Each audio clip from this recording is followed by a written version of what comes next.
Hi guys, this is your call center agent na mahilig kumain. Intro, pasok!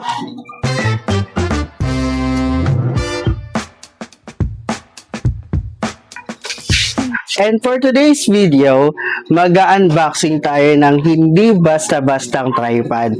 Kasi yung tripod na to is pang professionals daw. And nakita ko yung tripod na to sa Shopee and nagbasa din ako ng mga reviews and ang dami kong nakikita na or nabasa na positive review dito sa tripod na to. So, without further ado, let's do the unboxing. Tanan! Ito na yung tripod na sinasabi nila pang professional. Tapos may nakalagay dito sa gilid, multifunctional live broadcast bracket. O, diba? Tapos tignan nyo yung sa picture pa lang, nakaka-excite na talaga. So, unbox na natin.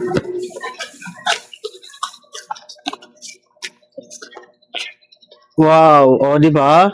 Secured yung item kasi may sarili siyang bag. Oh, di ba? Dito pa lang sa bag pa lang, ang ganda na ng quality. So pwede mo siyang dalhin kapag kunyari may travel ka or magba-vlog ka. Oh, di ba? Ito yung bag niya.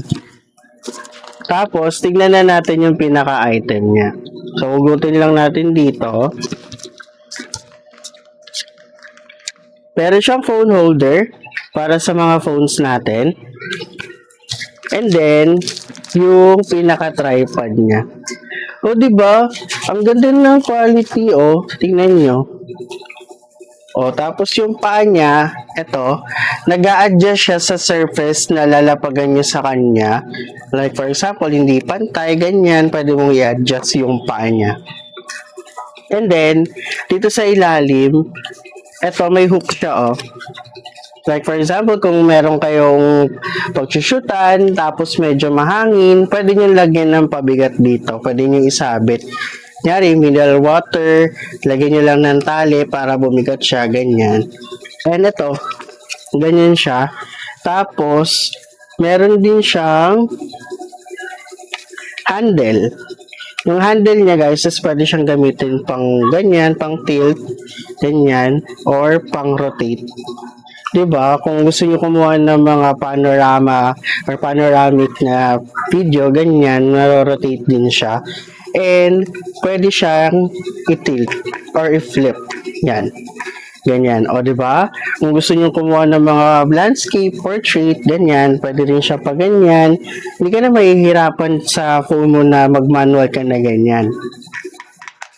Ayan. Tapos yung stand niya, pwede mo siyang i-adjust. Oh, diba?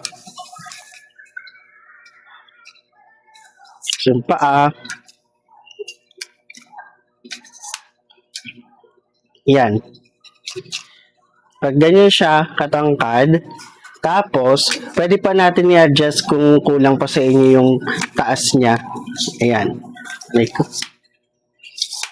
Ayan. O, diba? Tapos kung medyo nakukulangan ka pa sa taas niya, meron pa tayong pang-adjust sa kanya. Meron siyang hawakan, tapos yung pinaka-adjust, nag-a-adjust sa kanya, ito. Para naman dito, tumaas siya. Ito, kunyari, ayan, nakatayo na siyang ganyan. Tapos nakulangan ka pa, ang gagawin natin, i-rotate lang natin to para tumaas pa siya. Diba? Ikaw na bahala kung gaano kataas yung kailangan mo. Yan. Pero ito yung pinakasagad niya. Pinakasagad niya na yan, na taas. O, diba? Mas mataas pa siya sa akin. O. Mas mataas pa siya. So, iyon. Kung may, kunyari, mataas na siya, tapos may kailangan kang picturean or video pa baba, itit mo lang siya na ganyan. Tapos, yun, kung medyo natatasan ka naman, i-rotate mo lang ulit yun dito. Ayan. Ikaw na bahalang mag-adjust kung anong taas yung kailangan mo. Tsaka yung sa paa din, kung natataasan ka, nabababaan, adjust mo lang din dito. Ayan.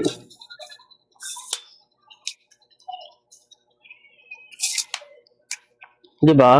Sulit na tong tripod na to. Yan.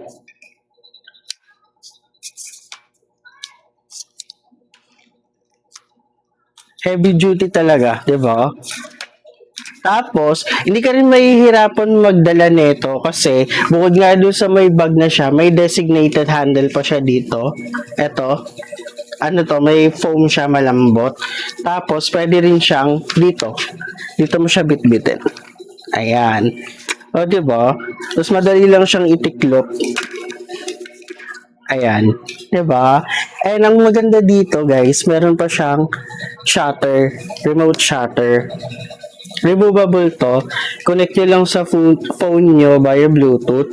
Meron siyang pang iOS dito sa taas and meron din siyang pang Android. O, diba? Kaya kahit malayo ka sa camera mismo, basta nakakonect to sa Bluetooth, isang click mo lang, isang pindot mo lang dito, automatic, magka-capture na siya ng picture or magte-take na siya ng video. O, diba? Napakasulit ng tripod na to. So, ano pang hinihintay nyo? Lalagay ko yung link dyan sa baba para same quality yung mabili natin na tripod. Ayun lang. Bye-bye!